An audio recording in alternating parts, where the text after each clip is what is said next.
하루의 시작을 함께 드립니다. 오늘 이 하루도 함께 주셨음에 감사해야 합니다. 부족한 가운데 넉넉함을 주시는 하나님의 은혜에 대해서 함께 말씀 나눠보도록 하겠습니다. 특별히 오늘 이제 이 말씀은 고린도후서 9장 말씀을 통해서 말씀 나누도록 할 텐데요. 하나님의 사람이, 그러니까 믿음의 사람들이 예물을 드리고 싶은데, 헌금을 하고 싶은데 항상 부족하기 때문에 난 참 못 드리는 것 같아요. 나는 항상 더 많이 드리고 싶은데 너무 부족해요. 난 헌금을 다 채우고 싶은데 나는 항상 삶이 부족해요 라고 하는 분들과 함께 말씀 나눠보도록 하겠습니다.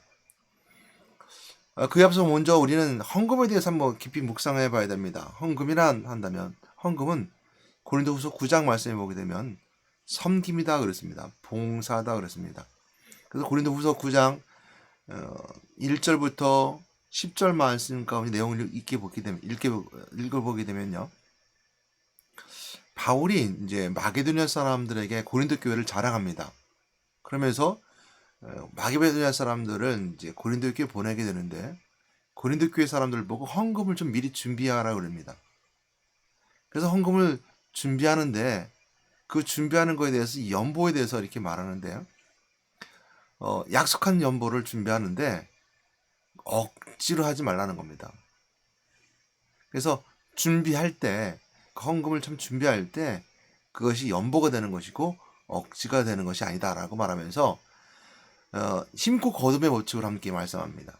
그래서 곧 적게 심은 자는 적게 거두고 많이 심은 자는 많이 거둔다는 말이로다. 이렇게 말하면서 그 마음에 정한 대로 헌금을 마음대로 정한 대로 할 때 인색함이나 억지로 하지 말고 이제 즐겨하면서 하나님께 드려라. 그래서 하나님은 즐겨내는 자를 사랑하신다라고 말씀하고 있습니다. 그러니까 헌금은 우리가 봉사라는 의미로 사도 바울이 말하면서 억지로 하지 말라는 겁니다. 봉사를 억지로 하는 건 아니잖아요. 자발적으로 하는 거죠. 그리고 하나님께 정말 즐거운 마음으로 들으면 하나님 정말 기뻐하신다는 거거든요. 또한 마음에 정한 대로 한다는 거예요. 그러니까 마음으로 먼저 정하고 하는 것이지 우리가 계산적으로 얼마 정도 헌금하고 얼마 정도 남았으니까 해야 돼라고 하는 것이 아니라 마음에 정한 대로 얼마 해야 되겠다는 마음을 정한다 하면 하나님은 그 심은 마음대로 하나님께서는 씨앗을 주신다라고 오늘 본문에서 이렇게 말씀해 주고 있는 겁니다.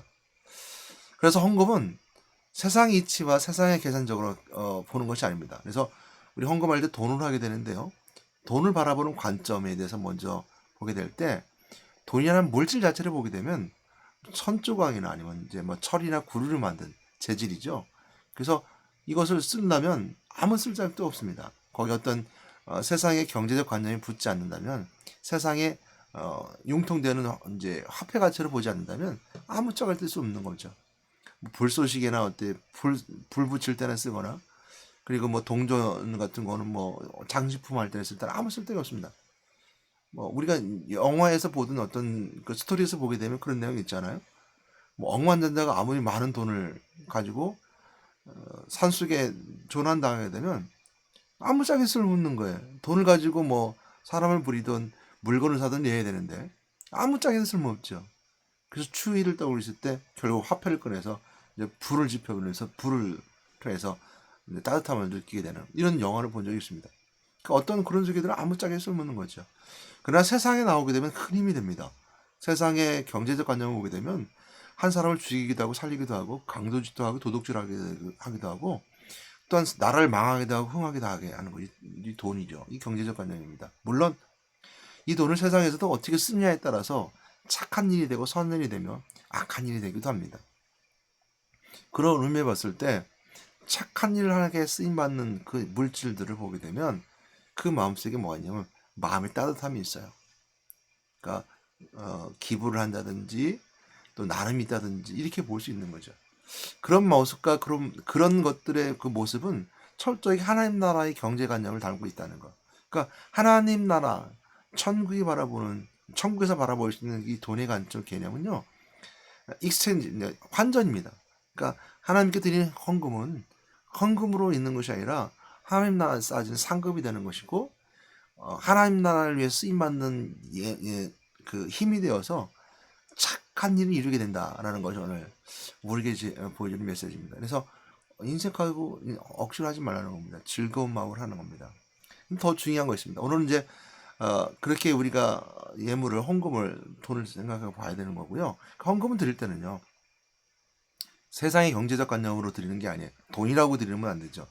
하나님께 봉사와 섬김의 의미로, 그 하나님께 돌려드리는 의미로, 또 아니면 천국의 관점으로, 그 믿음의 관점으로 드리는 겁니다. 그래야지만이 그 돈은 헌금이 될 수 있어요. 그럼 믿음의 관점을 드리지 않으면 돈이 되면 교회 아무 짝에 쓸모 없어요. 천국에서는 그 쓸모없는 돈이잖아요. 천국에서는 그 아무런 필요 없는 돈이잖아요. 그래서 체인지, 그러니까 환전해야 돼요. 천국에 쓸 수 있게. 그럼 이 천국에 쓸모없는 돈인데 무슨 소용이 있어요? 그러니까 그런 의미에서 보게 됐을 때 우리가 헌금 드리는 자의 자세. 근데 오늘 이제 오늘 말씀은 신앙인들에게 드리는 말씀입니다. 드리고는 싶어요. 그런데 항상 부족해요. 항상 부족한데. 그럼 우리가 무엇인가 뭔가 잘못됐지 않을까라고 생각을 해보게 되잖아요. 또 저 또한 마찬가지입니다. 항상 부족해요. 항상 11조를 떼놓고 또 헌금 한 달을 드릴 건 미리 떼놓고 서랍에 넣어놓고 받았을 때 정하고 결정해요. 그러니까 그건 드리는 거예요. 그러니까 아무리 내가 없어도 그건 드리는 거예요. 내가 아무리 다른 게 부족해도 드리는 건 드리는 거예요. 결정하는 거예요. 딱 이렇게 떼놔요. 내가 마음이 정한 거죠. 그리고 내가 그렇게 정하지 않으면 인색해질까봐, 나 지금 이거 쓸 거 있는데 저 헌금 좀 유통하면 안 될까라고 하는 생각을 가질까봐 미리 떼놔요. 인간은 항상 그런 마음을 가질 수 있거든요. 그러나 이제 항상 부족하게 느끼는 거죠. 근데 부족하게 느끼는데 성경은 그거에 대해서 뭐라고 말씀하고 있는 건데 본다면 사도 바울은 신고 거듭의 원칙에 따라서 고린도 후서 9장에서 똑같이 그 말씀을 줘요.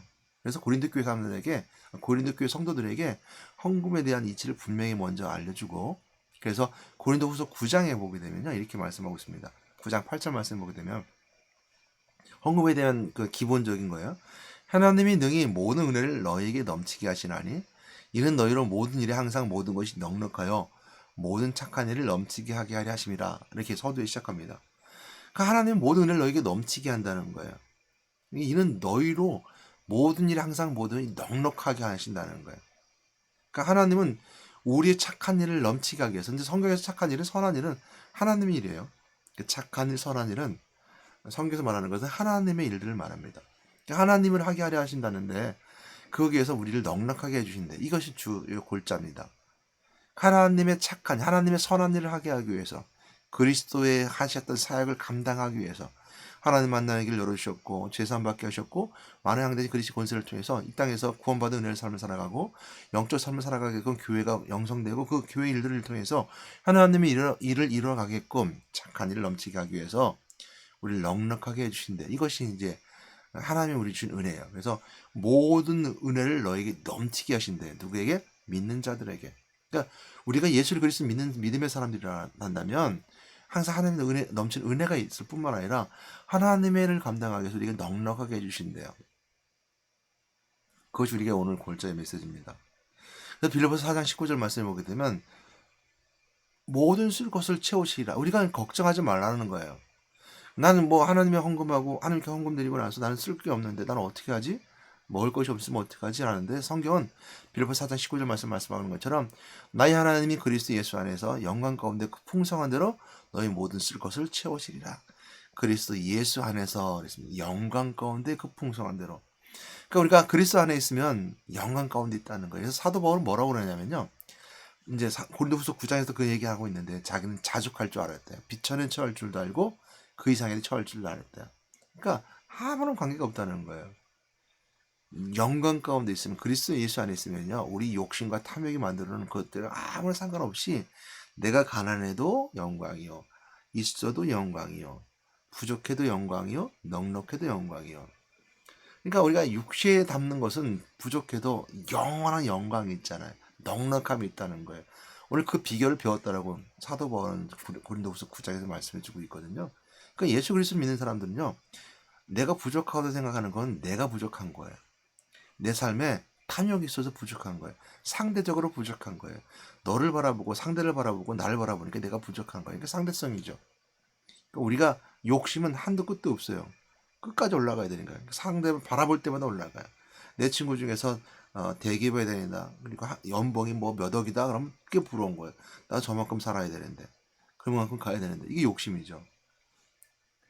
그 욕심에까지 보니까 항상 부족한 거예요. 그래서 부족함은 상대적인 거예요. 여러분 하나님 알아보면 부족하지 않아요. 가난해도 넉넉함일 수 있는 거. 내가 부족해도 넉넉함이 있을 수 있는 거. 이게 이해가 될지는 모르겠습니다. 이해가 될지 모르는데 참 안타까운 일이지만 일제강점기에 독립운동했던 후분들이 참 못 사는 경우가 많아요.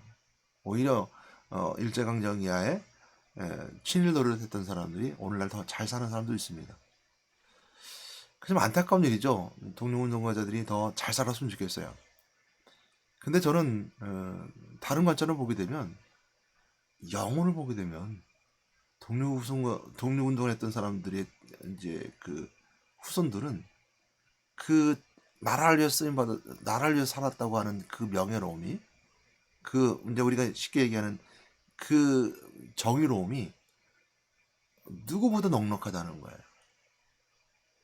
친일로 해서 땅을 벌었던 그 돈을 벌었던 사람들이 아직도 그 후손들이 넉넉하게 삶을 살아갈지 모르지만 그 넉넉함은 육체를 채우는 넉넉함이잖아요. 근데 그 영혼은 넉넉하지 않아요. 항상 부족해요. 항상 갈급해요. 왜? 하나님 나라 바라보지 못하고 정의롭지 못하니까요. 그래서 착한 일을 넘치게 하려 하심이라는 말씀이 우리에게 은혜가 되는 겁니다. 그러므로 부족한 자에게 넉넉하게 주신 하나님의 은혜가 있음을 우리가 알게 되는데요. 우리가 한 번 더 마지막으로 알아야 될 것이 뭐냐면요. 고린도후서 9장 10절 말씀에 똑같이 9장에 있으니까 제가 한번 읽어보도록 할게요. 심는 자에게 씨와 먹을 양식을 주시니가 너희 심을 것을 주사 풍성하게 하시고 너희 의의 열매를 더하게 하시리니 그랬습니다. 의의 열매를 더하게 하시는데요.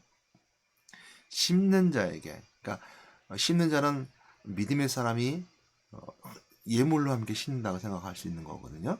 심는 자에게 씨와 먹을 양식을 주시니가, 씨도 주시고 먹을 양식을 주시는 하나님이 너희 심을 것을 주신다 그랬어요.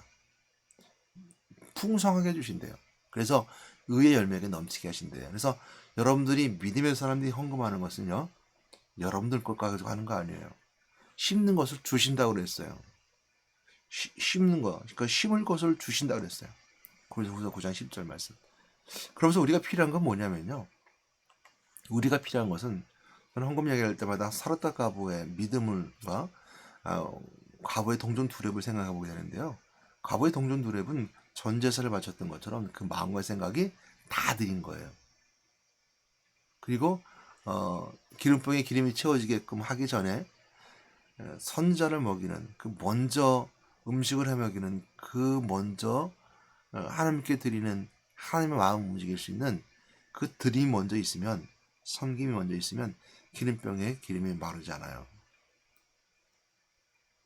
차고 넘치고 차고 넘치는 거예요. 이게 하나님 주신다는 의미가 거기에 있어요. 그래서 우리가 드릴 것은 뭐냐면 믿음으로 하나님께 드리는 게 먼저 우선이에요. 믿음으로 먼저 심는 게 우선이에요. 내가 심는 것조차 하나님께 주신다고 그랬어요. 그걸 발견하는 게 우리가 영안이 열린 사람이고 그걸 깨닫는 것이 바로 말씀 속의 사람을 살아가는 참된 제자의 삶이에요. 이것도 하나님 주셨구나 하고 드리는 거예요. 거기까지 가기가 쉽지 않죠. 그러나 우리가 오늘 말씀을 들어서 더 깊이 묵상해 보시기 바랍니다. 부족한 자에게 부족한 것을 하나님은 넉넉히 은혜로 주신다 라는 것을 꼭 기억하시고 오늘도 이 하루 속에서 하나님의 은혜 가운데 하나님의 넉넉함을 발견하는 여러분 되시길 바랍니다. 또한 오늘 믿음의 사람들이 넉넉히 심을 것까지 주시는 하나님의 은혜를 발견할 때 하나님 가장 기뻐하고 하나님 사랑스러운 사람으로 참된 제자의 삶이 되어줄 믿고 우리 승리하는 으로 하나님의 삶이 되길 주님 여러분께 부탁하며 권면하며 축원합니다. 하나님 사랑합니다. 주실 것을 주신 하나님 오늘도 저희에게 은혜를 넉넉하게 주신 하나님께 감사드립니다. 하나님의 은혜 가운데 삶을 살아가고 그 살아감을 통해서 주시는 곳에서 친 하나님을 통해서 진국 어둠의 법칙에 따라 예물을 드리오니 축복하여 주시옵소서. 착한 일, 선한 일 넘치는 저희들에게 인도하시고 의의 열매가 맺어지는 그 시간까지 저희들 함께 해주시옵소서. 예수 그리스도로 기도드렸습니다. 아멘.